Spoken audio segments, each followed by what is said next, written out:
Bonjour chers téléspectateurs. Aujourd'hui dans Personnalité, nous recevons pour vous Monsieur Lee Zongia. Il est propriétaire, chef du restaurant Bienvenue chez Fusion. Pour vous dans Personnalité avec Rosaline Dalla. Bonjour chef Lee Zongia, bienvenue dans notre émission Personnalité. Merci de me recevoir. Alors un restaurant qu'on connaît déjà puisqu'on est déjà venu vous visiter. Parlez-nous un tout petit peu de vos débuts, chef. Les débuts, je dirais que les débuts, c'était pas facile comme tout autre début, mais ce que je pourrais dire dans tout ça, c'était déjà la passion qui m'a un peu inspiré. Bon, de notre sens, je dirais un peu, c'est le fait d'être au Canada, avoir faire un peu des cours dans l'orientation, qui m'ont permis à ce que aujourd'hui je puisse me retrouver dans la restauration. C'est quelque chose que j'avais déjà fait dans le passé quand j'étais en Afrique du Sud pendant quelques temps.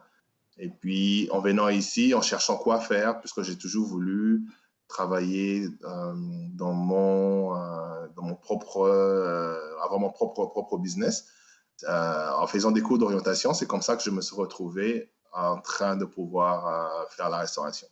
C'est une passion. Bon, ma mère me poussait un peu aussi à pouvoir préparer. À l'époque, je ne savais pas que ça allait être payant aujourd'hui.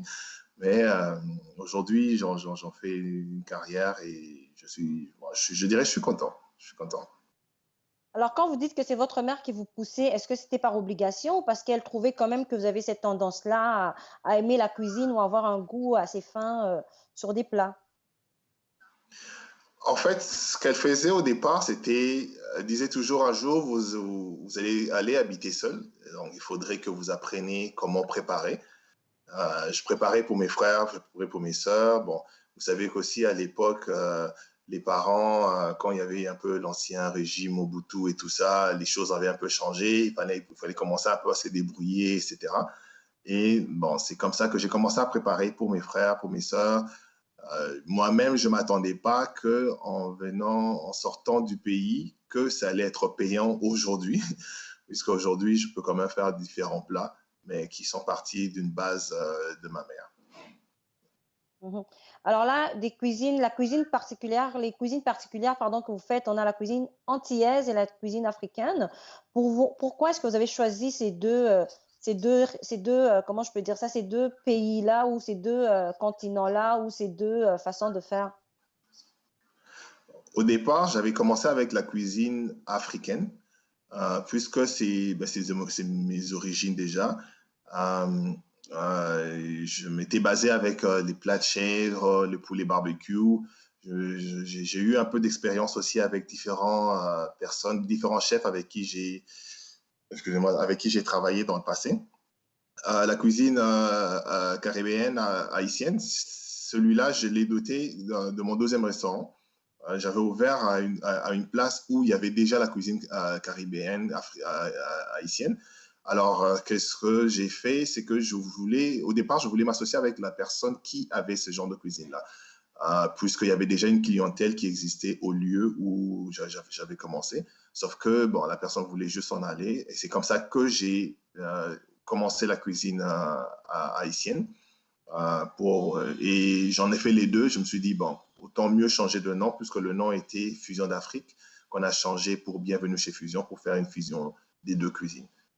Voilà. Alors là, vos débuts, vous avez commencé quand exactement à vous dire, ben moi, je pense que c'est le bon moment pour que je commence à me lancer vraiment dans ce que j'aime faire? Je dirais que c'était depuis 2012. Depuis 2012, j'ai commencé avec un plan d'affaires. Bon, comme j'avais expliqué avant, c'était plus le cours d'orientation, d'ailleurs que je conseillerais à beaucoup de personnes qui veulent savoir comment s'orienter dans un domaine, ou soit à l'école ou au travail. C'est quelque chose de très intéressant. Ça m'a poussé à pouvoir m'orienter sur le domaine dans lequel je suis. Ben, au départ, c'était avoir une expérience déjà dans un domaine quelconque auquel on avait travaillé dans le passé. Bon, je dirais que c'est parti de là. Aujourd'hui, vous parlez de plusieurs années qui sont écoulées entre vos débuts et aujourd'hui, mais quand même, on sait qu'il y a eu des hauts et des bas. Qu'est-ce qui vous permet aujourd'hui de rester encore dans ce domaine de la restauration? Ce qui me permet, c'est déjà la passion, en fait. Le fait d'être son propre boss, c'est quelque chose que j'aime bien parce que je prends mes propres décisions. C'est vrai que je travaille pas tout seul. Je suis entouré des personnes qui travaillent avec moi, qui me conseillent aussi. Ben, j'ai la famille aussi qui me conseille. J'ai des amis aussi qui me donnent des conseils pour pouvoir m'orienter un peu et pouvoir toujours essayer de faire quelque chose de bien et quelque chose qui a un peu de l'allure ou de la valeur. Um, mais ce domaine, c'est quelque chose que j'aime bien. Comme je vous disais, c'est ma mère qui m'a poussé un peu à pouvoir travailler dans la cuisine. Mais être son propre boss, c'est quelque chose qui est vraiment intéressant. Bon, avec le temps présentement, c'est aussi, vous savez, quand on travaille pour quelqu'un et qu'on travaille pour soi-même, il y a une grande différence. Quand on travaille pour soi-même, on prend ses propres décisions, on a son propre budget et souvent, c'est travailler fort qui est aussi qui est très important. Et c'est la demande aussi, la demande, puisque la demande existe déjà, il y a des gens qui veulent manger ce que nous faisons. Il y a des gens qui veulent se faire livrer. La livraison aussi, avec ce temps de pandémie, est très importante. C'est l'une des choses qui m'ont poussé à pouvoir rester dedans et continuer à persévérer. Mhm. Alors là, vous avez dit que vous étiez ailleurs avant, vous étiez associé avec d'autres communautés, s'il faut que je le dise comme ça. Aujourd'hui, en tant que travailleur indépendant, est-ce que vous faites face aux mêmes défis que vous faisiez il y a de cela quelques années? Oui, les mêmes défis sont là. Vous savez, les défis, ce sont les défis à tous les jours. Mais quand on est entrepreneur, d'abord le but, c'est pouvoir trouver les moyens pour se faire de l'argent. Parce que en se faisant de l'argent, on arrive à pouvoir payer les factures, on arrive à pouvoir payer les employés, on arrive à pouvoir régler beaucoup de choses. Alors, les défis, ben, je vous dirais que c'est la troisième fois que j'ouvre un restaurant et que la rue est fermée. Ça, c'est un défi aussi. Mais on arrive à pouvoir surpasser tout ça. Donc, le but, c'est pouvoir chercher plus de clients encore et encore, parce que les clients sont là, mais il faut savoir où les trouver. Et surtout, essayer de pouvoir donner une valeur ajoutée à ce qu'on fait pour attirer ces personnes-là à venir soit se déplacer ou à commander par distance. Parfait. Alors, Monsieur Zonga, on va revenir juste après à notre cher public. On dit on se voit juste après la pause.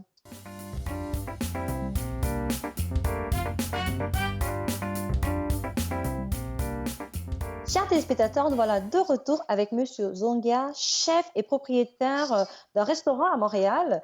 Monsieur Zonga, tantôt vous nous expliquiez justement des défis que vous rencontrez, entre autres garder la clientèle.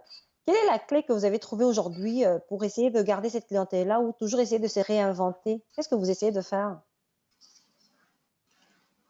Ce que j'essaie de faire, c'est euh, d'abord toujours préparer des plats savoureux. Les plats savoureux, c'est déjà ça qui permet à ce que cette clientèle-là puisse revenir. Parce que le but, c'est de pouvoir faire en sorte qu'un client qui vient soit satisfait. Parce que ce client-là peut rapporter d'autres clients aussi. Alors, c'est garder, je dirais, un standard qui permettrait à ces clients-là non seulement de revenir, mais de toujours penser à nous aussi. Ça, c'est très important. Quand c'est l'heure du repas, je dirais lunch ou souper, et qu'ils se disent que bon, j'ai mangé là-bas, j'ai bien aimé, pourquoi pas revenir ou pourquoi pas demander à quelqu'un d'autre de pouvoir venir nous voir. Donc, c'est ça que nous proposons aux clients, garder un standard et des plats savoureux. Mhm. Alors, quelle est la spécialité quand on vient manger chez Fusion?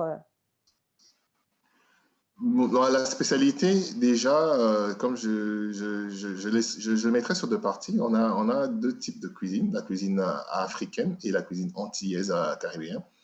Alors, la spécialité vraiment chez nous, notre griot est un peu assez particulier. On essaie de pouvoir garder la viande un peu plus tendre. Je dirais pas qu'on est plus meilleur que la communauté haïtienne ou caribéenne, mais on essaie de pouvoir garder notre style à nous qui fait en sorte que ça soit notre identité de fusion.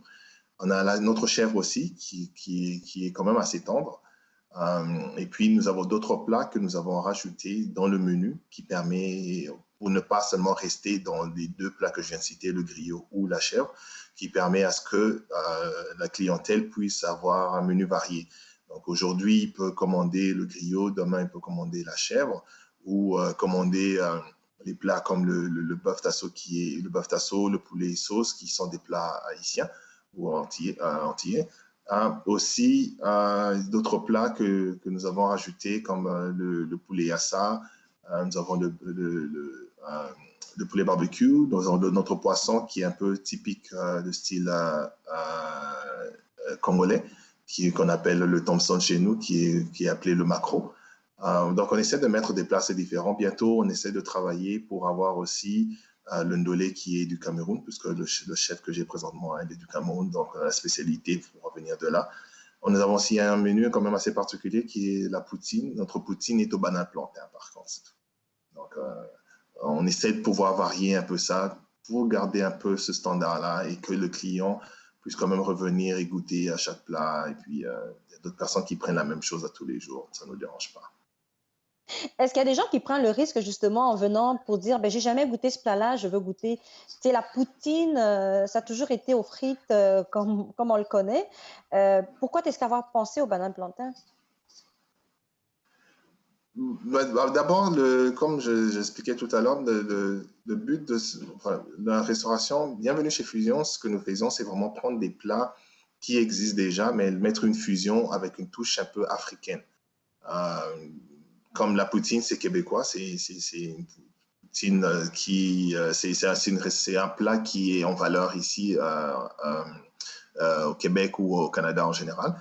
Alors, comme on fait la cuisine africaine, on se dit pourquoi pas essayer les plantains. Parce que les plantains, c'est quelque chose qui est déjà africain. J'ai déjà aussi essayé avec le manioc. Il y a d'autres personnes qui aiment ça aussi.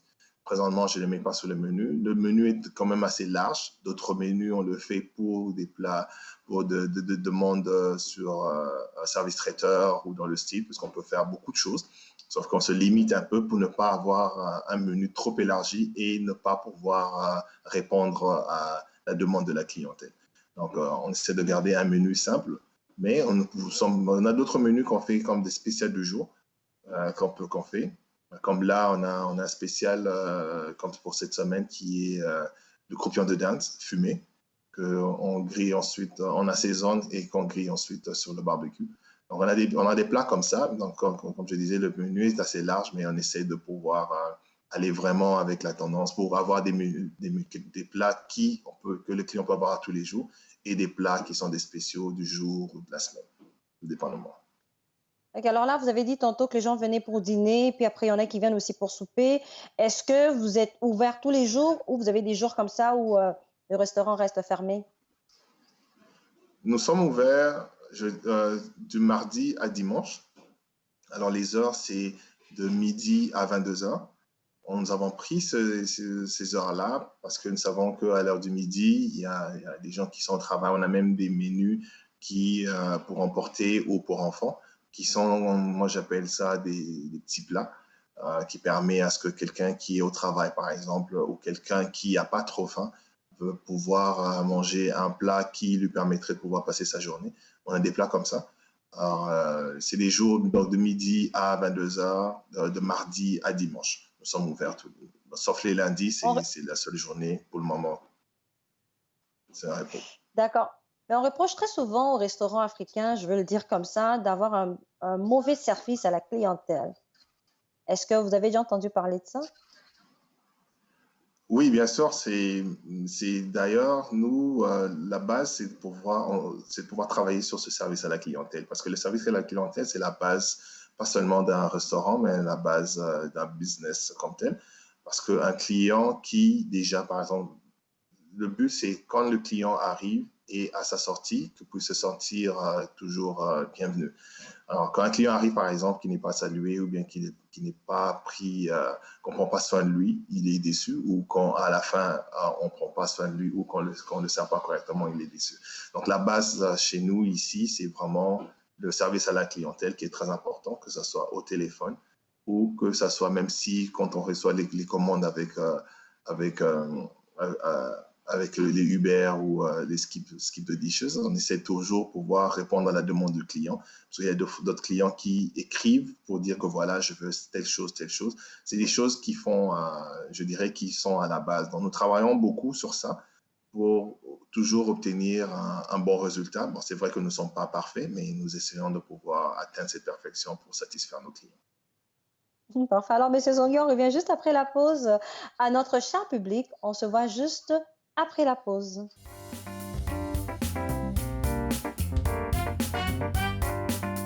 Chers téléspectateurs, nous voilà de retour avec Chef Lee Zongia.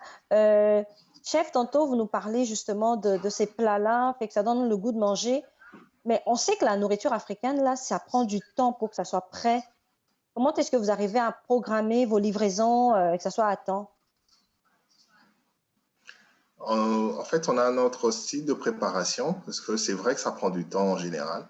Alors, nous avons quelques plats que nous préparons en avance et que nous gardons sous des températures ambiantes, ou soit chaudes ou soit froides, qui permet à ce que la saveur puisse toujours y rester et éviter en sorte que des bactéries puissent se retrouver dedans pour que le client ne puisse pas tomber malade. Alors, déjà, en général, le top chrono pour un plat de sortir de la cuisine, normalement, c'est 15 minutes. Mais en général, nos cuisines, à nous, comme les chèvres, le poulet, c'est des plats qui prennent 30 à 45 minutes de préparation. Alors, nous, ce que nous faisons quand nous arrivons, nous préparons ce genre de plats-là en avance. Bon, les sauces aussi, ce sont des plats qui sont préparés en avance, puisque c'est préparé la même journée. Les sauces restent dans une température ambiante pour permettre au client, quand il arrive, d'être servi à temps. Donc, nous travaillons sur une base de 15 minutes. Bon, des fois, ça dépasse si on est trop occupé, mais on donne toujours une raison au client que ça prendra tel nombre de temps à cause de l'achalandage. Mais la base, c'est pouvoir travailler sur 15 minutes de temps de préparation pour que ces personnes-là ne se sentent pas trop ennuyées d'attendre la nourriture, même si la nourriture elle sera bonne ou savoureuse, mais on essaie de pouvoir faire avec ça. Ben, pour l'avoir expérimenté, je dirais que vous êtes pas mal on time. Aujourd'hui, ben, moi, j'ai goûté Merci. la dernière fois, c'était les samoussas. Vous n'en avez pas parlé, malheureusement. Est-ce que c'était juste un spécial de cette journée-là ou bien ça arrive souvent qu'on ait des samoussas sur le menu? On a le samoussa tous les jours sur le menu. C'est d'ailleurs notre base, le plat qu'on sert le plus. Les samoussas, ça se vend beaucoup. Comme là, tous les jours, on essaie de pouvoir avoir une bonne quantité de samoussas parce que quand on n'en a pas, on a des fois des clients qui appellent comme ça, qui en veulent 30.